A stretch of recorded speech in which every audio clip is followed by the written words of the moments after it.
अब संश्लेषण के भीतर जो तीन देखी ना, क्या उनके बारे में भी कुछ देखना है? भीतर कौन कौन सी तीन देखी? सबसे पहले उनके नाम याद करो। कौन सी तीन देखी अपने? वड्डा। अरे यार कौन सी बड़ी बात है, संश्लेषण की तीन की बेटियां तो हम आसानी से यूं चुटकियों में याद कर लेंगे। कौन सी बड़ी बात है? वी से हमारे वर्ण, उसके बाद डी से हमारे देखो डी से हमारे, डी से क्या है अपने ध्वन्यात्मक, ध्वन्यात्मक, वी से अपने वर्ण, डी से अपने ध्वन्यात्मक, और लास्ट टाइम क्या आ जाता अपने व वी डी ए से अपने अक्षर बोध वाली, वर्ण अक्षर और बीच में अपनी ध्वन्यात्मक। तो यहाँ क्या बताया जाता है इनके बारे में? इनके बारे में क्या क्या बताया जाता है? देखो अब यहाँ बताया जाता है अपने ध्वन्यात्मक विधि के बारे में। ध्वन्यात्मक विधि के बारे में देखो, वर्णात्मक में तो हमने डिस्कस करा ही, छोड़ो, अपन सब जानते हैं वर्ण कैसे बोलते हैं। ध्वन्यात्मक विधि के बारे में देखा आप लोगों ने, अक्षर विधि के बारे में देखा, इस फर्स्ट वाली के बारे में नहीं देखा आपने। ध्वन्यात्मक विधि के बारे में क्या देखा? क्योंकि अपन जानते हैं वर्ण अपन कैसे पढ़ाते हैं, बस बच्चों को एक एक वर्ण लो, एक एक वर्ण को अच्छे से समझाओ और बच्चों को बताओ ये वर्ण कैसे प्रोनाउंस करते हैं, ये वर्ण कैसे प्रोनाउंस करते हैं। तो बेसिक इन्फॉर्मेशन ये नहीं देखी अपन दो वीडियो के बारे में देखनी, वर्ण के बारे में, अक्षर के बारे में। वर्ण में क्या जाता है? वर्ण विधि सबसे पहले सूत्रपात करने वाला कौन माना जाता है? आइकिल सेमर 1535। कौन माना जाता है? आइकिल सेमर 1535।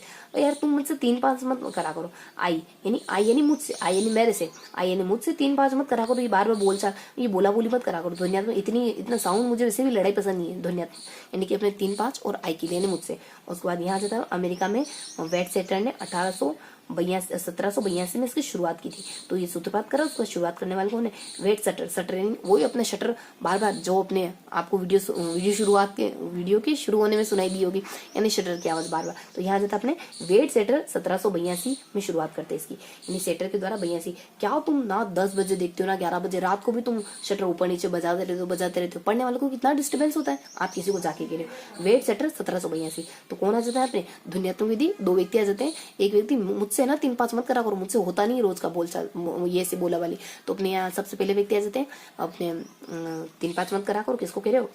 आइकिल को। हाँ, तो आइकिल, और उसके बाद आइकिल के द्वारा 1535 में, फिर अपने वेट सेटर और 1782 में 10 लगभग 10 करना ना अपने को, तो 82 8 और 2, तो 1782 में वेट सेटर ने इसकी शुरुआत करी थी। ठीक है, उसने प्रतिपादन करा था ऊपर वाले व्यक्ति ने, आई ने। कब करा? मैंने मुझसे 3-5। ये आ जाता अपने ध्वन्यात्मक। पूरी क्लियर है। और उसके बाद नेक्स्ट बता दिया जाता है। देखो ध्वन्यात्मक विधि की मान्यता क्या है कि जब भी वर्णों को, ध्वन्यात्मक वाले मानते हैं कि जब भी वर्णों को आप साथ साथ में बोलोगे ना, समझते चलो, चीजों को याद करते चलो साथ के साथ, ताकि आपको वीडियो खत्म होना तो आपको भी लगे कि हाँ कुछ याद हुआ है। ऐसा ही नहीं कि सिर्फ देखा है। मुझे याद है तो आपको भी याद होना चाहिए, मैं याद कर रही हूँ तो आपको भी करना है, पूरा व्यवस्थित तरीके से चीजों को याद करना है, तब जाके मेरा वीडियो बनाना सार्थक होगा और आपको देखना सार्थक होगा। तो यहाँ बता दिया जाता है कि इसकी मान्यता क्या है। इसकी मान्यता ये कि जब भी आप ध्वन्यात्मक विधि ना, जब भी आप बोल के देखो, जब भी आप वर्णों को फास्ट बोलोगे तो वो शब्द बन जाएंगे। क क क क क क बोल रहा, यहाँ क म ल फास्ट बोल दिया, कमल कमल कमल कमल कमल, तो आपने क म ल बिल्कुल निरर्थक, कमल कमल कमल, तो इससे क्या हो गया? आपके वो शब्द बन गया, पूरा का पूरा शब्द की उत्पत्ति हो गई। वर्णों से शब्द की उत्पत्ति हो जाती है। ये आधार रोमन विधि को मानते हैं। कोई रोमन विधि है उसको शायद बेस मानते होंगे। रोमन विधि अपन जानते हैं, वही अंग्रेजी को जब अपन वन ऐसे लिखते हैं ना कुछ इस तरीके से, तो वो हमारे रोमन विधि हुई। अभी इसको आधार मानते हैं, ये बात हमें ध्यान रखनी। यहाँ वर्णों और ध्वनि को अलग अलग, यहाँ वर्ण और ध्वनिया बिल्कुल सेपरेट होते हैं। यहाँ वर्णों को और ध्वनि को बिल्कुल सेपरेट करके देखा जाता है। ये बातें हमें कुछ पता होनी चाहिए। बहुत सारी बातें हमारे समझ के दायरे से बाहर होगी, लेकिन फिर भी हमें बातें स्मृति के स्तर पर तो याद रखनी ही चाहिए। तो यहाँ वर्ण और ध्वनि बिल्कुल सेपरेट होते हैं, यानी यहाँ शब्द बिल्कुल अलग होते हैं और ध्वनिया बिल्कुल अलग होती है। मतलब कि इनको स्पेसिफाई करके शब्दों को और ध्वनि को अलग, मतलब शब्दों को ध्वनि को समझा तो जाता ही होगा ना, अलग तो नहीं होगी। ध्वन्यात्मक विधि मतलब कि शुरुआत में आप बिल्कुल अलग तरीके से सीखते हो, लेकिन वर्ण और ध्वनि दोनों को अलग अलग सीखते हो, लेकिन ये दोनों ध्वन्यात्मक विधि में वर्ण और ध्वनि ये दोनों अलग अलग होती है। ये बात थोड़ी सी माइंड करके रखनी है ना, इससे को रिलेट तो नहीं हो पा रही है, लेकिन फिर भी ध्यान रखना है, यहाँ वर्ण और ध्वनि अलग अलग होते हैं। चलो ठीक है, ध्यान रखनी है। और अक्षर विधि के बारे में बताया जाता है। अक्षर विधि क्या होती है? इस बात पर ध्यान की मूल इकाई किसे बनाया जाए। अक्षर विधि को तो पता ही नहीं है कि मूल विधि किसे बनाया, बस इतनी सी। और वाचन की निगाह से अति महत्वपूर्ण, लेकिन पढ़ने की दृष्टि से बहुत ज्यादा इंपॉर्टेंट होती है अक्षर विधि। पता तो कुछ नहीं है लेकिन इंपॉर्टेंट है भाई, ये तो हमारे अक्षय कुमार जी आ गए यहाँ। उसके बाद हमारे ये हो गया ध्वन्यात्मक विधि और अक्षर विधि हो गई। ध्वन्यात्मक विधि और अक्षर विधि जो कि अपने संश्लेषण विधि का ही पार्ट थी, ये पूरी फिनिश हो जाती है, संश्लेषण पूरा फिनिश। उसके बाद अपन आ जाते हैं सेकंड पोर्शन पे। सेकंड पोर्शन किसका है? विश्लेषण का। विश्लेषण में क्या होता है? विश्लेषण में वाचन शिक्षण के समय सार्थक भाषा इकाई से प्रारंभ किया जाता है। ये तो निरर्थक थी, क्योंकि हमारे जो वर्ण होते हैं, छोटे छोटे वर्ण होते हैं ना, वो निरर्थक होते हैं। अपने क्या देखा? ध्वन्यात्मक संश्लेषण विधि के बारे में क्या देखा? संश्लेषण विधि थोड़ा क्लियर करते हुए चलते हैं। संश्लेषण विधि के बारे में अपने इसके अंदर तीन विधियां देखी। वड्डा, वी से अपने वर्ण देखा, और उसके बाद वी डी ए, ऐसे अपनों ने अक्षर देखा, वही वर्ण अक्षर, बीच में उन्होंने देखा क्या, डी से अपनों ने क्या देखा, ध्वन्यात्मक। तो अब इसमें ध्वन्यात्मक के बारे में बताया ना, तो 2 व्यक्ति, आई से 3-5 मत करो, और शटर की आवाज अपने 17 और फिर अपने ये दोनों व्यक्तियों का जिक्र हो गया। उसके बाद अपनों ने अगली विधि देख ली, और अगली विधि देख ली ना अपनों ने, फिर उन्होंने अक्षर विधि देखी। अक्षर विधि में तो उसको पता ही नहीं है कि इकाई किसको माने, और फिर भी बहुत ज्यादा महत्वपूर्ण मानी जाती है। उसका ध्वन्या, उसके बाद वर्ण विधि के बारे में तो देखा ही नहीं अपनों ने, वर्ण से शुरुआत करी नहीं, वर्ण विधि के बारे में बताया नहीं, जो इसके 3 प्रकार थे उन्होंने वर्ण विधि तो देखी नहीं। और सेकेंड अपनों ने ध्वनि वाली देख ली, अक्षर वाली देख ली। अब अपन आ जाते हैं सेकंड वाले, पूरा जो सेकंड ओवरऑल सेकंड है, कौन सा, विश्लेषण, संश्लेषण। यहाँ क्या विश्लेषण, विश्लेषण में क्या होता है कि यहाँ पे भाषा को सार्थक इकाई से प्रारंभ किया जाता है, मतलब कि शब्दों से नहीं, वर्णों से नहीं, शब्दों से करेंगे। जो शब्दों को सार्थक इकाई मानते हैं वो शब्द विधि को समर्थित करते हैं, वो ये वाली विधि। शब्द विधि में देखो और कहो विधि की चर्चा ज्यादा होती है, मतलब शब्दों को देखो और सीधा कहो। शब्दों को देखो, आप शब्दों के भीतर छिपे हो, उसको कमल है तो आप कमल को देखो पूरा, उसको क को मत देखो, उसको म को मत देखो, उसको ल को मत देखो, आप उसको एक साथ देखो, तो क म ल आपको कमल दिखेगा। तो यहाँ जाता है कि देखो सार्थक बात बताती हूँ कि विष मत पियो। इसकी ट्रिक क्या है, देखो सार्थक बात बताती हूँ कि विष पीना अच्छी बात नहीं।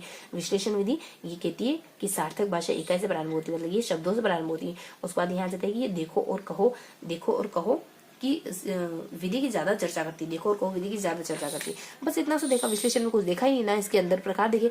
और समाहार विधि मतलब वो संश्लेषण दोनों का मिश्रण मानी जाती है। ठीक है, ये हमने देख लिया।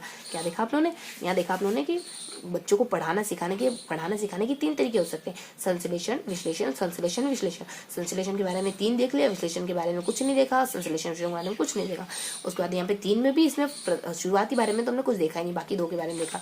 उसके बाद यहाँ आ जाते अपने अब देख लेते अपन, इन तीनों का जिक्र कर दिया आप लोगों ने, इन 3 विधियों का जिक्र कर दिया। अब देखते हैं कि बच्चों को पढ़ाना सिखाना है तो कौन कौन सी विधियां हो सकती है ना, कौन कौन सी विधि हो सकती है। यहाँ हो सकती है दादा बस करो यार, दादा बस करो। बच्चों को कितना पढ़ाओगे, जान लोगे क्या बच्चे की। तो यहाँ दादा बस करो, ये विधियां होती है जिससे आप बच्चों को कोई भी चीज पढ़ाते हो, कोई भी चीज पढ़ाना सिखाते हो, बच्चा पढ़ेगा कैसे, इन विधियों सिखाते हो। दादा से देखो और कहो, बच्चे को क्या कहते हो, बच्चा तुम ये देखो, तुम्हें समझ आ रहा है, पढ़ो और बोलो सीधा, देखो और कहो, पढ़ो देखो और उसको डायरेक्ट बोलना सीख जाओ। उसको ऐसे अक्षर बोध विधि, पहले अक्षरों का ज्ञान करो, फिर व्यवस्थित ज्ञान करो, फिर पढ़ना सीखो।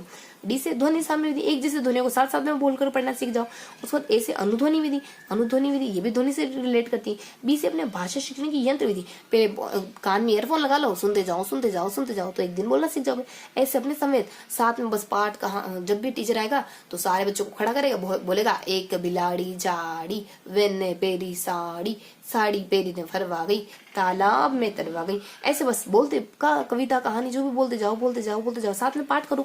उनके शब्द बिलाड़ी, जाड़ी, साड़ी, फरवा, एक, इन शब्दों को सीखेगा तो बच्चा सीख जाएगा पढ़ना। जब ये सामने उनके अक्षरों, जब ये उनके सामने आएंगे तो धीरे धीरे उनको देखेगा, बोलना सीख जाएगा एक दिन। उस पर संगति विधि मतलब कि बिल्ली का चित्र ले लिया, बिल्ली का नाम ले लिया, दोनों चित्र और नाम दोनों को आपस में कोरिलेट करके, बिल्ली एक दिन गुजर रही थी, आपने कह दिया बिल्ली, तो बच्चे को पता चल गया ऐसी आकृति मतलब कि बिल्ली। संगति में आप कोई वास्तविक चीज भी दिखा सकते हो, या फिर वास्तविक चीज नहीं मिले तो मॉडल वगैरह कोई भी उसका ऐसा कुछ डायग्राम वगैरह लेके आ सकते हो। उसके डायग्राम को, मॉडल को, दोनों को साथ साथ करो, बच्चा सीख जाएगा। ऐसा कुछ है मतलब कि इसको ये पढ़ते हैं तो बच्चा सीखेगा शब्दों के बारे में भी। तो यहाँ जाता अपने कि दादा क्या आ जाता अपनी ट्रिक, देखो कौन कौन सी विधियां देखनी है अपने को। तो दादा बस करो यार, बच्चे को कितना पढ़ाओगे। डी से कौन कौन सी, देखो और कहो। उसका डी ऐसे अपनों ने ऐसे कौन सी, अक्षर बोल दी हमें। देखो चीजों को आपको याद भी करना है। ऐसे अपनों को ऐसे, डी से अपनों ने देखो और कहो, ऐसे अपनों ने अक्षर बोध वाली दा और दा, फिर डी से अपनों ने ध्वनि वाली, फिर ऐसे अपनों ने अनुध्वनि वाली, उसका डाडा, और फिर बता दिया जाता दादा मतलब कि बस करो। बी से अपने भाषा की जो यंत्र से जोड़कर पढ़ाते। उसके बाद हमारे फिर बता दीजिए अपने बस, स से अपने संगति वाली, स से अपने समेत वाली, ये कुछ विधियां होती है ना। तो अब देख लेते हैं इनको एक एक को। देखो और कहो में क्या करते हो, अक्षर लिखकर मतलब शब्द लिखकर अक्षर के बजाय शब्द स्वरूप की पहचान। देखो और कहो वही बात, यानी क म ल ऐसे नहीं पढ़ना है, कमल। बच्चों को ऐसे शब्दों को बच्चों को इस नजरिए से देखना सिखाना है, मतलब कि शब्द लिखकर अक्षर के बजाय शब्द स्वरूप की पहचान। यानी बच्चों को शब्द लिख दिया जाता है तो बच्चों को कहा जाता है इसको सेपरेटली मत देखो तुम कि ये क है, ये म है, ये ल। बच्चा पढ़ेगा भी इसे, फिर क म ल ऐसे नहीं पढ़ाना बच्चों को आप उसको एक से देखो, पूरा ऐसे देखो। ऐसे देखने की बजाय आप चीजों को ऐसे देखो। तो यहाँ आ जाता है इस तरीके से। उसके बाद यहाँ वो क्या है, सबसे बड़ी कमी अव्यवहित शब्द के प्रयोग में बाधा आती है। लेकिन बहुत सारे शब्द तो अपन जानते ही नहीं, तो वो अपन प्रयोग ही नहीं कर पाते, वो अपन बोल ही नहीं पाते, वो में याद होते ही नहीं। और उसका शब्द अपरिमित है, कहाँ तक कैसे सिखाते जाओगे। शब्द तो बहुत अनंत है, अगर वाक्य कोई कर लेते तब बात अलग थी, शब्द से आप नहीं सिखा पाओगे। असावधानी में मर्म का धर्म हो जाता है, धर्म का कर्म हो जाता है, इस तरीके से शब्द स्विच हो जाते हैं। तो ये अपने जो देखो और कहो विधि थी, इसकी टेक्निक क्या जाती, देखो शब्द यदि असावधानी के चलते कह दिए ना तो संबंधों में दरारें आ जाएगी और अपनों से अपरिमित व अव्यवहित कर सकते, यह अपनों से अपरिमित व अव्यवहित कर सकते। अव्यवहित मतलब कि जिसके साथ व्यवहार नहीं किया गया, जिससे बातचीत नहीं हो। यानी देखो शब्दों को असावधानी से कभी अपने जुबान पर मत लाना, देखो शब्दों को असावधानी से कभी प्रयोग मत करना, इससे आपकी अपने आप से अव्यवहित और अपरिमित, अपरिमित अनजाने को कहते हैं, अव्यवहित जिनसे व्यवहार नहीं किया जाता वो हो सकते हैं। देखो मतलब कि देखो और कहो पर, देखो और कहो विधि के बारे में। असावधानी मतलब कि असावधानी से शब्द गलत हो जाते हैं, मर्म का धर्म, धर्म का कर्म, इस तरीके से। उसको अपरिमित बहुत सारे शब्द हैं, अपरिमित शब्द है। अव्यवहित जो शब्द अपन व्यवहार में नहीं लाते उनको पढ़ना मुश्किल हो जाता है। अव्यवहित शब्दों को प्रयोग में धोखा हो जाता है, मतलब ये में दिक्कत हो जाती है उसमें जाकर के। और उसके बाद अपने अक्षर के बजाय शब्दों पर ध्यान दिया जाता है। तो पता ही हमें, देखो शब्द से क्या जाता है कि देखो और कहो विधि में क्या करते हैं, शब्दों के स्वरूप को सीधा पढ़ने को कहते हैं। अक्षरों पर ध्यान नहीं देते बल्कि शब्दों पर ध्यान देते हैं, ठीक है। उसके बाद अक्षर बोध विधि में क्या होता है, जब अक्षर बोध वाली विधि आ गई तब क्या होता है, अक्षर बोध विधि में अक्षरों का क्रम उच्चारण स्थान अनुसार होता है। अक्षरों का क्रम उच्चारण स्थान अनुसार अपनी जो अपनी हिंदी वर्णमाला है ना, उसमें ऐसा माना जाता है कि हिंदी वर्णमाला में जो अक्षर है ना वो बिल्कुल उच्चारण के अनुसार व्यवस्थित तरीके से अरेंज करे हुए, ये बात बिल्कुल सही है। उसके बाद वर्ण पहचान के समय शब्द दिया जाता है जैसे कमल, यानी आपको वर्ण पहचान कराने ना, आपको अक्षर सिखाना ना, तो आपको एक शब्द देंगे, इसमें क्या कहेंगे, इसमें ये दोनों एंटी है। अक्षर देखो और कहो विधि में क्या कहते हैं कि पूरे शब्द को शब्द की तरह लो, और अक्षर बोध विधि में क्या कहते हैं कि पूरे जो शब्द दिया ना उसको आप अक्षरों के रूप में लो। तो वर्ण पहचान के समय शब्द दिया जाता है जैसे कमल, और इतनी साधी जाती है कि अक्षर का स्वरूप स्थिर न करना पड़े, देखते ही शब्द का स्वरूप हो जाए। अच्छा, तो बिल्कुल सेम है इसका मतलब ये। तो ये कह रहे हैं कि इतनी सादी जानी चाहिए आपकी निगाह कि आपको वो अलग अलग वर्ण ना दिखे, बल्कि क्या दिखे, एक पूरा शब्द दिखे। मतलब अक्षर बोध विधि का भी मतलब यही है कि ये शब्द जब मिलकर एक पूरा शब्द, अक्षर ये पूरे, ये अक्षर जब ये पूरे मिलकर के एक शब्द ही बन गए तो अपन इनको अक्षर की बात ही क्यों देखें, फिर अपन भी इनको शब्दों की बात ही देखेंगे। उसके बाद ध्वनि साम्य विधि में क्या किया जाता है, ये तो ध्वनि हमेशा ध्वनियों को महत्व देगी। एक जैसे ध्वनियों को साथ साथ बोलो, तो जो एक जैसे ध्वनि है वो साथ साथ आपको याद आएगी। जब भी धर्म का नाम लोगे कर्म याद आएगा, कर्म का नाम लोगे मर्म याद आएगा, मर्म का नाम लोगे और भी कोई याद आएगा, और भी कोई शब्द याद आएगा। इस तरीके से ध्वनि साम्य बच्चों को पढ़ाना सिखा सकते हैं। और अनुध्वनि विधि क्या होती है, देखो ध्वनि साम्य कैसे पढ़ा सकती है, कर्म है, मर्म है, नर्म है, वर्म है, ऐसे। उसके बाद लेकिन ये विधि असंगत मानी जाती है, ज्यादा अच्छी है नहीं। कितने शब्द एक जैसे मिल जाएंगे, 5, 10, 15, 20 ऐसे जोड़े होंगे जो एक जैसे, बाकी तो सारे शब्द अलग है ना, तो कैसे सिखाओगे, बहुत ज्यादा मुश्किल हो जाएगा।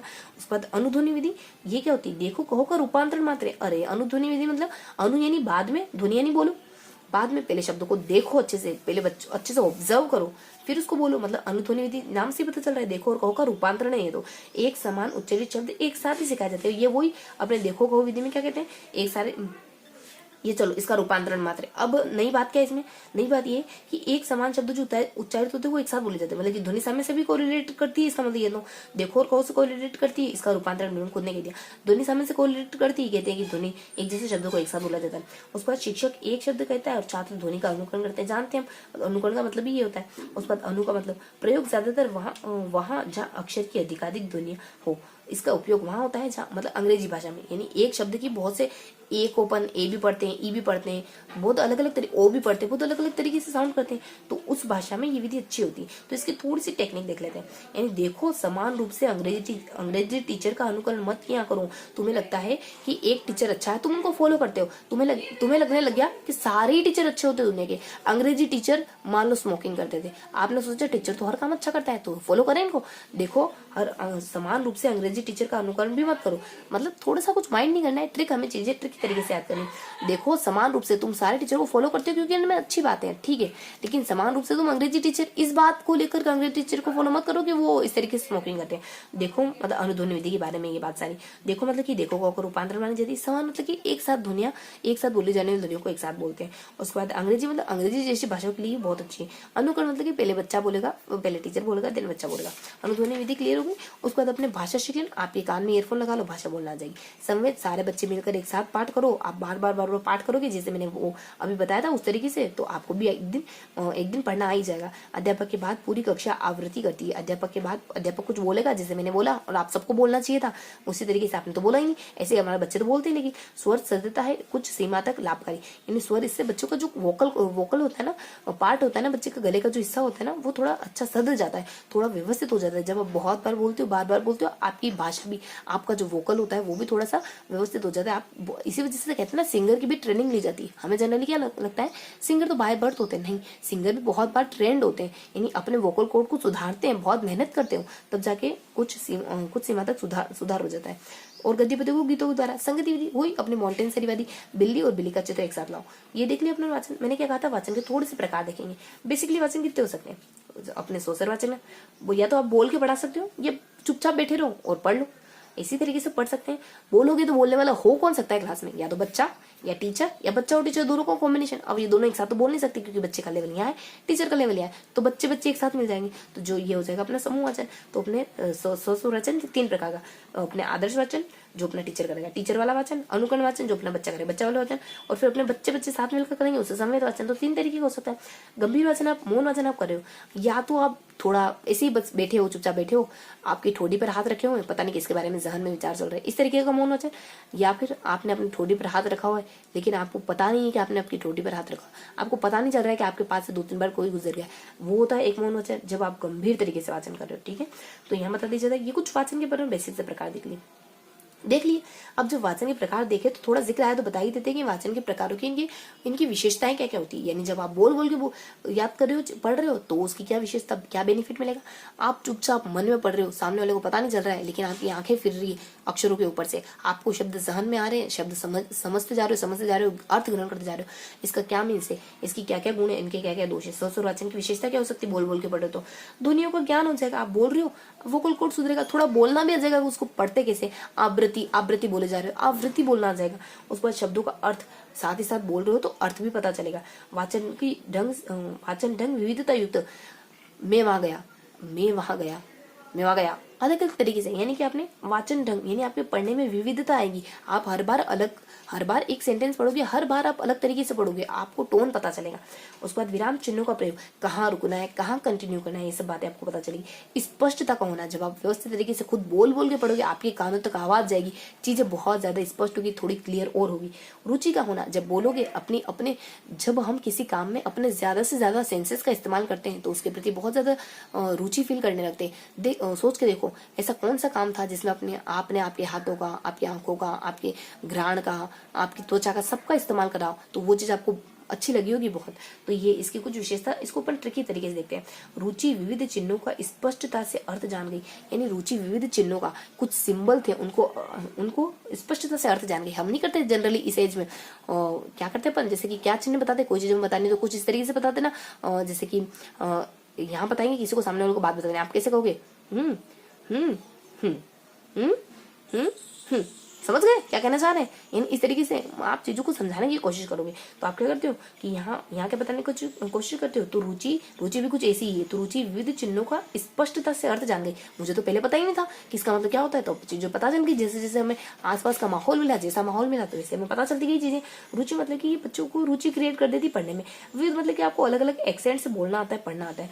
चिन्हों मतलब कि आपको पंक्चुएशन मार्क वगैरह, सारे चिन्ह वगैरह पता चल जाते हैं। देखो हम को रिलेटिव नहीं कर पा रहे, कैसे पता चल जाते हैं, लेकिन चल जाते हैं। जब मनोवैज्ञानिक हमारे कुछ शिक्षाविद कह रहे तो पता चल जाते होंगे। उसके बाद स्पष्टता, यानी आपको वो चीज स्पष्ट हो जाती है। उसका अर्थ, यानी आप देखते ही अब इतनी बार उस शब्द को पढ़ लिया ना कि अब उसका अर्थ ही समझ आने लग गया। बहुत बार क्या होता है, जब बहुत बार गुजर जाते हैं ना, तो कितनी भी बेकार, कितनी भी निरर्थक, कितनी भी न समझने वाली चीज क्यों ना हमें आई जाती हो। यहाँ बता दी जाता है हमें। अब मौन वाचन की विशेषता वो देख ली। मौन वाचन के क्या गुण हो सकते हैं। मौन वाचन के गुण हो सकते हैं, तेजी से पढ़ना आ सकता है आपको, पढ़ने में एक प्रभाव, एक इफेक्टिवनेस आती है, जल्दी अर्थ ग्रहण करते हो, बहुत जल्दी, बहुत कॉन्शियस होकर सीखते हो ना, बहुत जल्दी ज्ञान प्राप्ति, बहुत सा ज्ञान प्राप्त कर लोगे। क्योंकि मौन वाचन एक शक्ति होती है, एक पावर होती है आपके भीतर उठी हुई। आप बहुत भीड़ भड़ाके में पढ़ लोगे तो ज्ञान प्राप्ति तो बहुत ज्यादा हो जाएगी, बहुत वास्ट हो जाएगी। मानसिक विश्राम, मन को विश्राम मिलता है, आपके वोकल कोड को विश्राम मिलता है, लेकिन आपका दिमाग काम कर रहा होता है, आपका मन शांत हो जाता है, क्योंकि मौन तरीके से वाचन वाचन करना मन को शांत करने का एक तरीका है। विषय को आत्मसात, कोई भी विषय बहुत गहराई से, बहुत डेप्थ में, बहुत विशेषज्ञ तरीके से पढ़ना सीख जाते हो आप। वो जब मौन वाचन करते हो तो लगता है कि इस विषय के विशेषज्ञ तो हम ही हैं, कालिदास की बात तो संस्कृत में प्रकांड विद्वान हम ही हैं। अगर विषय को आप इस तरीके से पढ़ते हो ना जब बहुत तल्लीनता के साथ, तो आत्मविश्वास भी बढ़ता है और गृह कार्य देने में सरलता होती है। जब बच्चे ने किसी सब्जेक्ट को मौन किसी सब्जेक्ट में मौन वाचन कर लिया, फिर दे दो चाहे जितना गृह कार्य देना हो, बच्चा आराम से कर लेगा और वो भी बिना किसी टीपा टापी के, यानी कि कोई पासबुक का इस्तेमाल नहीं, बच्चा खुद से उस काम को करना पसंद करने लगेगा। और उसके बाद पुस्तक पढ़ने की रुचि, जब आप मौन वाचन करोगे तो आप गहराई से पढ़ोगे, चीजों को समझोगे तो आप रुचि डेवलप होगी। स्वस्थ पठन की आदत, चीजों को न सिर्फ हमें मुंह से बोल करके शब्दों को नहीं निकालना है, उन शब्दों के अर्थ को ग्रहण करना है। तो स्वस्थ पठन, इसको कहते हैं स्वस्थ पठन, जिसमें समझ में भी आई चीजें। आदत उसको बालों को चिंतनशील बनाता है। जब आपके एक दिन आपका बोलना 2 घंटे के लिए आपका बोलना बंद होता है ना, तो आपके अंदर के जो दिमाग में बहुत सारे विचार कोंधियारे होते हैं ना, वो बाहर आते हैं, बहुत सारा आइडियाज आते हैं, बहुत सारी नई क्रिएटिविटी सामने उभर कर आती है। उसके बाद विचारों को गहराई से समझना, हम कुछ शांत होकर चीजों को देखते हैं तो हम शांत पारावार की तरफ बन जाते हैं, तो चीजों को गहराई से समझने लग जाते हैं। क्योंकि हमेशा उथल पुथल करने वाला व्यक्ति जिंदगी में गहरा काम क्या कर पाएगा। थोड़ा सा शांत, समुद्र की तरह शांत रहना सीखो, है ना, तभी तो समुद्र की तरह गहराई आएगी। आप में शांत रहकर कुछ करना सीखो। उसके बाद कितना भी अधिक पढ़ा जा सकता है, बच्चा जितना चाहे, इसकी कोई लिमिटेशन नहीं। आप एक शब्द यहाँ देख रहे हो, देखो लिमिट किसी चीज की नहीं होती। लिमिट सिर्फ तब तक लिमिट है जब तक उसको किसी ने क्रॉस नहीं कर दिया। जब तक क्रॉस नहीं हुई तब तक लिमिट है। जब क्रॉस हो गई तो पता चला इस दायरे से बाहर भी चीजें पॉसिबल है ना। तो यहाँ जाता है मौन शिक्षण की क्या क्या विशेषता है। जो भी विशेषता देखिए उसको ट्रिकी तरीके से देख लेंगे। क्या है इसका ट्रिकी तरीका, यहाँ बता दिया जाता है कि तेज प्रभाव से HW का ज्ञान अर्थ ग्रहण करने हेतु विश्राम की आदत आत्मसात कर लो। अगर तुम्हें तेज प्रभाव से होमवर्क करना है ना, HW करना है ना, और उसको समझना भी है, तुम चाह रहे हो मैं बहुत क्विक तरीके से बहुत जल्दी से क्या कर लूँ, मेरा होमवर्क कंप्लीट कर लूँ और उसको अर्थ भी ग्रहण कर लूँ, उसको समझ भी जाऊँ और रिटर्न वर्क भी कर लूँ, तो थोड़ा सा विश्राम की आदत। रात में क्या मोबाइल चलाते रहते हो, थोड़ा सा विश्राम दो अपने आप को। तो विश्राम करने की आदत को आत्मसात करो तो तुम होमवर्क अच्छे से सीख जाओगे। चीजों को याद करने में, चीजों को अर्थ ग्रहण करने में कोई दिक्कत नहीं आएगी तुम्हें। मतलब कि तेज प्रभाव मतलब तेजी से, प्रभाव मतलब इफेक्टिव। होमवर्क देना आसान हो जाता है। ज्ञान, बहुत सारी चीजों का ज्ञान, अर्थ ग्रहण, चीजों का अर्थ ग्रहण कर लेते हैं। विश्राम, मन को विश्राम करते हैं। आत्मसात, चीजों को बहुत अच्छे तरीके से आत्मसात कर लेते हैं। एक और क्या जाता है, रुचि में अधिक पढ़ने की आदत के चलते गहरे चिंतन की आदत विकसित कर ली। रुचि नाम की कोई लड़की थी, उसने अधिक चिंतन की आदत के चलते, बहुत ज्यादा पढ़ने की आदत के चलते उसने चिंतन, अपने भीतर चिंतन शक्ति विकसित कर ली। रुचि में अधिक पढ़ने की आदत के चलते गहरे चिंतन की आदत बढ़ गई। अब इतना पढ़ने की आदत हो गई थी ना, तो गहरा चिंतन विकसित हो गया। तो रुचि में अधिक पढ़ने की आदत के चलते गहरे चिंतन डेवलप हो गया। गहरे चिंतन का विकास होगा, मतलब रुचि का विकास करती है। अधिक से अधिक पढ़ सकते हो, पढ़ने की आदत मतलब अच्छी तरीके से पढ़ने की आदत का विकास करती है। गहरे चिंतन मतलब चिंतन की शक्ति को बढ़ाती है। तो ये अपने मौन वाचन की विशेषता। और फिर अपने क्या देखा, मौन वाचन की विशेषता बताने के लिए कौन है।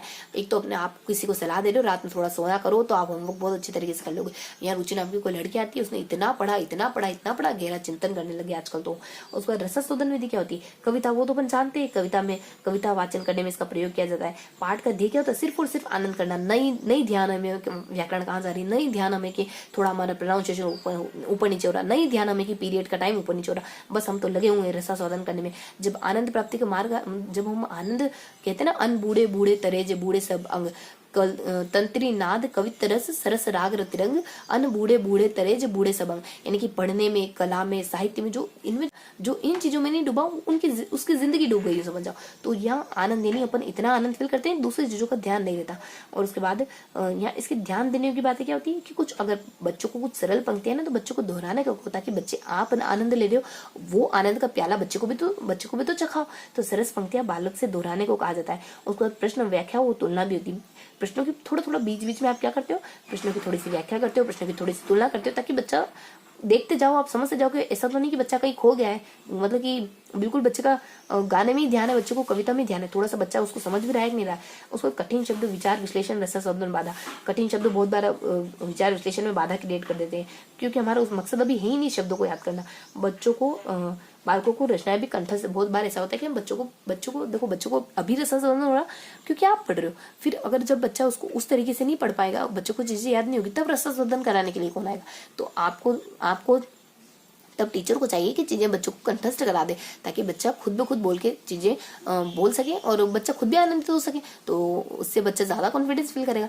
मतलब कि इसमें बच्चों को चीजें कंठस्थ करा दी जाती है। सरस पंक्तियां बीच बीच में बच्चों को खुद दोहराने के लिए कहते हैं। बीच बीच में थोड़े प्रश्नोत्तर भी होते जाते हैं, ताकि पता चलता रहे कि बच्चा न सिर्फ आनंद प्राप्ति के मार्ग पर इतना आगे बढ़ गया है कि वो प्रैक्टिकल चीजों को छोड़ता हुआ चला गया।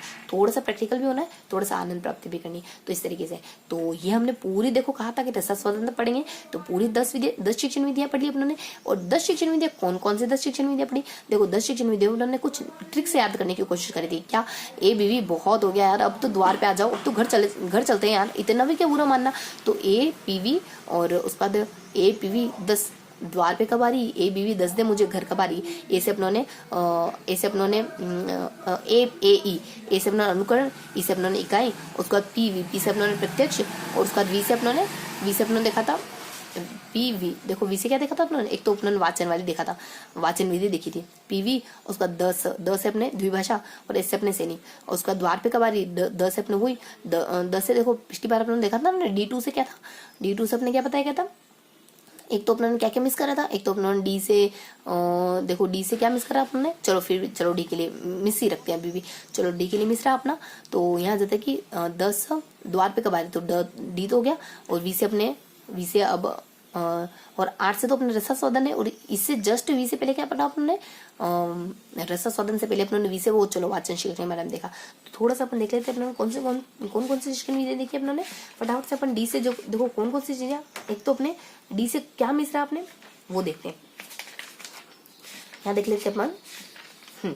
तो ABV 10 द्वार पे कवारी मतलब घर कब लौट रही। A से अपने अनुगण ठीक है, E से अपने इकाई ठीक है, P से अपने प्रत्यक्ष ठीक है, V से अपने देखो यहाँ वाचन नहीं आएगा अभी जस्ट V से अपने दल शिक्षण, V से अपने व्याकरण अनुवाद, अच्छा V से अपने व्याकरण ठीक है, तो V से अपने व्याकरण अनुवाद। उसके बाद अपने D से अपने देखा है D से अपने द्विभाषा ठीक है, व्याकरण। उसके बाद दो व्याकरण तो होती नहीं, व्याकरण एक ही होती है। हमें चीजों को कोरिलेट करते बस चीजें याद हो जानी चाहिए। D से क्या देखा अपनों ने, V से क्या देखा अपने व्याकरण, उसके बाद D से क्या देखा अपने द्विभाषा, S से क्या देखा सैनिक, उसके बाद फिर D2 है, उसके बाद V से तो अपने वो वाचन देख लिया था, यहाँ पे द्विभाषा था ना, यहाँ V से अपने व्याकरण था, यहाँ से अपने V से वाचन विधि और रस अपने रसात्मक ठीक है। और यहाँ D2 से क्या है, D2 से अपने एक तो दूरस्थ शिक्षण, अच्छा वो सिर्फ वो शिक्षण के नाम बताए ना वो थे। उसके बाद अपने D से एक ध्वन्यात्मक एक विधि तो इंपॉर्टेंट है यहाँ पे, क्या D से अपने ध्वन्यात्मक विधि। तो इन सारी के बारे में देखा। अब इनके बारे में थोड़ा सा क्या क्या देखा, कितनी बातें हमें याद है वो सब दोहरा लेते हैं। तो यहाँ पे अपनों ने देखा ना कुछ बेसिक सी इन्फॉर्मेशन देखी, ए के बारे में, ई के बारे में, पीवी के बारे में, उसके बाद 10 के बारे में, अनुकरण विधि के बारे में कुछ प्रकार देखे, इकाई विधि के अनुकरण विधि के बारे में अपनों ने कुछ इसके अपनों अनुकरण विधि के बारे में देखा कि कितने प्रकार की हो सकती है। ई से अपनों ने इकाई विधि की कुछ परिभाषाओं के बारे में देखा, परिभाषाओं के बाद अपनों ने इसके कुछ चरण देखे, इसके गुण और दोष के बारे में देखा। प्रत्यक्ष विधि में क्या देखा, प्रत्यक्ष विधि में इसके गुणों के बारे में, इसके दोषों के बारे में देखा। उसके बाद व्याकरण अनुवाद में क्या देखा, व्याकरण अनुवाद में इसके अपनों ने कुछ दोष देखे और कुछ बेसिक से इन्फॉर्मेशन देखी। उसके बाद अपनों ने द्विभाषा शिक्षण विधि के बारे में क्या देखा, द्विभाषा शिक्षण विधि के बारे में कुछ बेसिक से इन्फॉर्मेशन देखी कि कैसे इसके गुण और दोष कुछ भी नहीं देखे, सिर्फ कुछ बेसिक से इन्फॉर्मेशन देखी कि कैसे ये अन्य नई भाषा को सीखने में मदद करती है। सैनिक विधि में बिल्कुल सिंपल सी। ध्वन्यात्मक विधि में क्या देखा, ध्वन्यात्मक विधि में इसके गुणों के बारे में देख लिया और बस इसके गुणों के बारे में देखा और इसके दोष तो अपनों ने देखे नहीं। ध्वन्यात्मक विधि के गुण क्या कहे, इसकी बेसिक से इन्फॉर्मेशन देखी, सारी इसकी बेसिक से इन्फॉर्मेशन देखी। उसका दूरस्थ शिक्षण विधि में खाली सिर्फ और सिर्फ नाम देखे अपनों ने।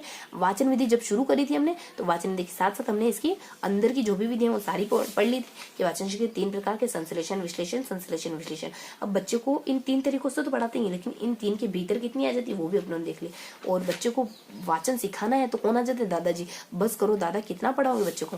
तो ये सारी अपनी विद्या देखी। देखो कहो में क्या होता है, देखो और कहो में क्या होता है, उसके बाद अपने अक्षर बोध में क्या होता है, ध्वनि साम्य विधि में क्या होता है, अनुध्वनि में क्या होता है। तो इन सब में अपने क्या क्या किस किस तरीके से बच्चों को पढ़ना सिखाते इसके बारे में देखा। उसके बाद अपने एक भाषा शिक्षण में क्या होता है, यंत्र में आप यंत्र लेके संवेद में सारे बच्चे साथ होकर संगति, मॉन्टेसरी। हाँ थोड़ा सा और देख लेते हैं अपन वाचन शिक्षण संबंधित कुछ तथ्य देख लेते हैं। कुछ तथ्य क्या होते हैं कि जब भी आप बच्चों को, जब भी आपके हाथ में किताब हो तो कोहनी से 45 डिग्री, जैसे आपकी कोहनी है तो यहाँ से थोड़ा सा 90 डिग्री नहीं 45 डिग्री पे झुकी होनी चाहिए। जब भी आप किताब पढ़ो तो 1 फुट की दूरी पर होनी चाहिए। बस ये थोड़े से कुछ फैक्ट थे, ये हमने देख लिया। हाँ तो अपन कहाँ थे, अपन थे कि वाचन की विधियां। उसका थोड़े से अपने वाचन के प्रकार देखे तो वाचन की अपने अच्छाइयां और बुराइयां, यानी बोलने की क्या अच्छाई होती है, ये अपने देखा। उसके बाद मौन अध्ययन की क्या चीज देखा, तो यहाँ क्या आ जाती है, रुचि आ जाती है, जिसने चिन्हों की विविध चिन्हों को स्पष्टता से अर्थ जान लिया, यह आ जाता है। उसके बाद अपने इसकी ट्रिक क्या आती है, अपने तेज प्रभाव वाली ट्रिक होती है, मतलब होमवर्क करना हो तो सोने की आदत डालो। उसके बाद यहाँ अपनी रुचि में अधिक पढ़ने की आदत के कारण कुछ विकसित हो गया। रसास्वादन विधि की ट्रिक क्या थी, हाँ थोड़ी सी अपन ट्रिक देख लेते हैं। इसकी ट्रिक नहीं देखी नहीं अपनों ने, इसकी ट्रिक आ जाती है सरस 6 कविता और आनंद ने तुलनात्मक रूप से, इन दोनों ने तुलनात्मक रूप से कठिन शब्दों वाले प्रश्न बहुत कंठस्थ तरीके से याद कर लिए। सरस मतलब कि कुछ पंक्तियां जो सरल होती है, सरस होती है, बच्चों को याद करने का कहूँ। कविता मतलब कि कविता शिक्षण के लिए इस विधि का उपयोग होता है। आनंद मतलब कि आनंद प्राप्ति इसका लक्ष्य होता है। उसका तुलनात्मक रूप से, कभी कभी बीच में प्रश्न भी होते हैं, कभी कभी तुलना भी होती है। कठिन मतलब कि कठिन शब्द इसमें ना बाधा क्रिएट कर देते हैं इसके आनंद में। उसके बाद प्रश्न मतलब कि इसमें प्रश्न भी पूछे जाते हैं बीच में। कंठस्थ मतलब कुछ चीजें याद भी कर लेते हैं। इसकी ट्रिक क्या है, ये बात तो बहुत सरस है यार, ये कविता ने और आनंद ने क्या करा, कठिन शब्दों को बहुत कंठस्थ तरीके से याद कर लिया। ये बात तो बहुत अच्छी बात कही तुमने कि कविता और आनंद ने कठिन शब्दों को बहुत कंठस्थ तरीके से याद कर लिया। तो कविता आ जाती है, आनंद आ जाता है, और तुलनात्मक रूप से कठिन थे ना, बाकी जो पहले लेसन पढ़ा ना उससे कठिन थे, इस तरह वजह से ये हमने ट्रिक है। तो तुलनात्मक रूप से जो कठिन शब्द है, तुलनात्मक रूप से कठिन शब्दों वाले जो प्रश्न उत्तर है, जो तुलनात्मक रूप से कठिन शब्दों वाले जो भी प्रश्न उत्तर थे ना, उनको बच्चों ने कंठस्थ तरीके से याद कर लिया, तो ये सारी इसकी इन शब्दों से अपनी सारी परिभाषा, ये जो सारी विधि है पूरी क्लियर हो जाएगी। तो ये था आज का पूरा सेशन, जिसमें अपने 10 शिक्षण विधियां पढ़ी। कौन सी पढ़ी, ABV 10, द्वार पे कब आ रही है, घर कब आ रही है, ऐसे अपनों ने किसके बारे में पढ़ा, ऐसे अपनों ने अनुकरण के बारे में, ई से अपनों ने इकाई के बारे में, और पी से अपनों ने प्रत्यक्ष के बारे में, उसके बाद वी से अपनों ने अपने व्याकरण अनुवाद के बारे में, और द से अपनों ने द्विभाषा के बारे में, ऐसे अपनों ने सैनिक के बारे में, और 10 और द्वार पे कब आ रही है, डी से अपनों ने 2 शिक्षण विद्या देखी, दल शिक्षण विद्या देखी और ध्वनि वाली देखी, और और अपने द्वार है ना, तो वी से अपनों ने वाच्य शिक्षण के बारे में, और रस अपने रसास्वादन के बारे में। तो ये सारी 10 कॉन्सेप्ट उन्होंने देखे। तो आई होप आपको आज का सेशन अच्छा लगा होगा। फिर मिलेंगे ऐसे ही किसी अगले वीडियो में, तब तक के लिए जय हिंद।